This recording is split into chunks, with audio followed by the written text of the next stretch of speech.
all 4 microphones turned on at the moment. It hasn't happened for a little while. Very exciting stuff, because we are joined in the studio by 2 very, very lovely and talented people, Pete Leonard and Jessica Good from Win Television. Ladies and gentlemen, welcome aboard. Well, at least one is lovely and talented. I'm not sure about me. Oh, come on, Pete. Come on. You're the doyen of the news desk. The doyen of the news desk. Yes, but lovely and talented. The Canberra equivalent of Richie Benno, really, in his own special way, is Pete. I wish I could do that voice. I think that's a fantastic way of expressing himself. Sure, he feels the same way about you. I don't think so. I don't think he knows I live. Now, of course, Pete, we've got you in because you've announced your retirement from Win Television. It won't be the same going home of a night and flicking on the TV and hearing your dulcet tones. No, because I'm who I am and Jess is who she is. Yeah. And you'll find within about 5 minutes, everybody will say, who is this attractive, talented, charming person doing the news? And thank God they got rid of that old Pete who? lighter. Exactly. Yeah. Exactly. 5 minutes, I'd say. That's a little take.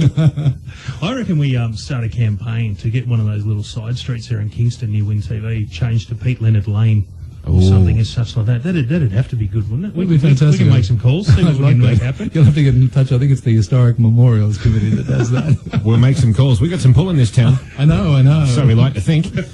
Jess, how are you feeling about all this? Are you freaking out? Are you excited? What's the vibe? Not at all, actually. Yeah? Yeah. Because you've been doing this for a while. You're an old 6.5 hand. years now. Well, not actually on the news desk. Yeah. Actually sitting there. This is big time now. Yeah. But I guess I don't really think about it. Okay. If that makes sense. People say, how do you do that? How do you go into so many thousand people's home at night? I don't think about it. I just read.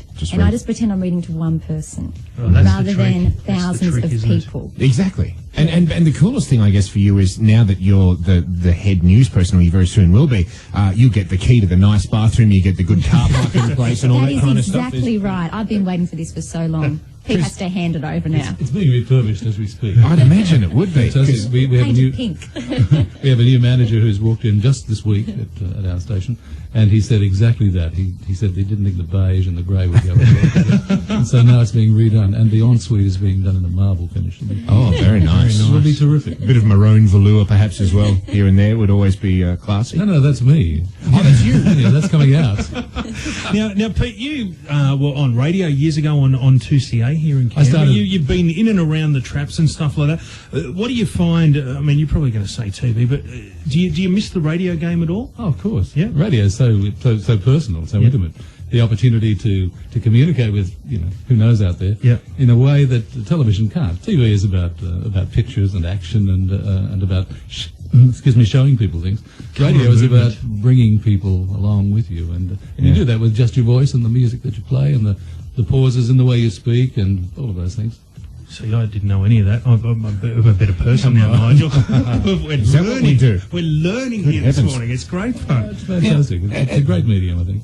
It is. It's wonderful fun. And here's the other thing is with the radio is we can wear whatever the hell we want. I spent the other day here in my pajamas. I lost a bet and I had to wear my pajamas to work, which was fine because, it's radio. I'm deadly serious when I ask you guys both this question, and I'm sure you've been asked it a million times. Is it true that from the waist down it doesn't really matter? Do you wear trackies? Do you sometimes not wear pants at all? Peter's the only one I know that actually wears a full suit. Full suit. Up in Queensland, the presenter was wearing thongs and a pair of boardies. Really? Along with his suit and tie. So that actually does happen? That does happen, but Pete does actually wear a full suit every single... I've never seen Pete wearing jeans or a pair of shorts. He's a classy fellow. I know. Check him out. So, but down here, I suppose in winter too, it's always good to be rugged up in a suit. Not like Queensland, although we do get some stinking hot days here in summer. So, Indeed. It's just a bit difficult to walk around the town without any pants on. It's easy, Pete. It's easy. Trust me. You get a good lawyer on speed dial, Pete. You can do whatever you like, my friend. That's what it's all about. Now, is it going to be strange, Pete? Are you going to find yourself sitting at home at 6 o'clock on a weeknight feeling a little lost, like there's a part of you missing? Probably initially, I think. I actually won't sit at home and say, oh, gee, I'm missing this. I'll say, gee, Jess did a great job on that, or I don't know about that story, or whatever. But I'm going to be watching Jess. For the first... become like one of those people that email. We get them all the time too. Mix me up if I'm not wearing a nice suit or if my hair's funny. For the first month, I'm not going to look because I just think it's not fair to do that. Yeah. And I just become a member of the community and enjoy it. But it will be different. I mean, it's like I was a breakfast announcer for 8 years, and for about the first 5 minutes, or maybe 10 minutes, I missed getting up at 4 a.m. Yeah. And it's like that. You move on to the next thing. Yeah, Excellent. like golf and... No, not so much golf and stuff, but all my family is here, and my kids and grandkids and stuff, so it'll be all of that. Excellent. It'll be... Poppy Pete on the attack. Oh, indeed, that's already happened.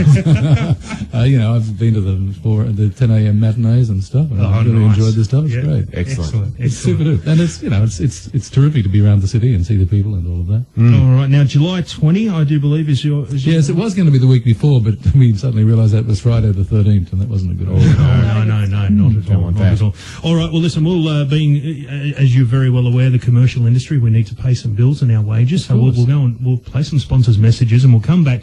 Nige and I have actually written some news headlines we'd love to hear read out on the news it's everywhere. a full bulletin, really. It's a full bulletin, just stuff we'd love to hear. So if you guys are up for it, we'd like you to read Scotty and Nige's news for us. Would you guys be up for that? What's it worth to you? What's it worth? Yeah. We can probably steal a case of beer out of the promo shed for you, Pete. Beer? How about a Red flat wine? white? Maybe red wine. Oh, flat white to do it. Flat white with 2 sugars? Yeah. Done. Scotty and Nige. Oh, now you're just being crazy.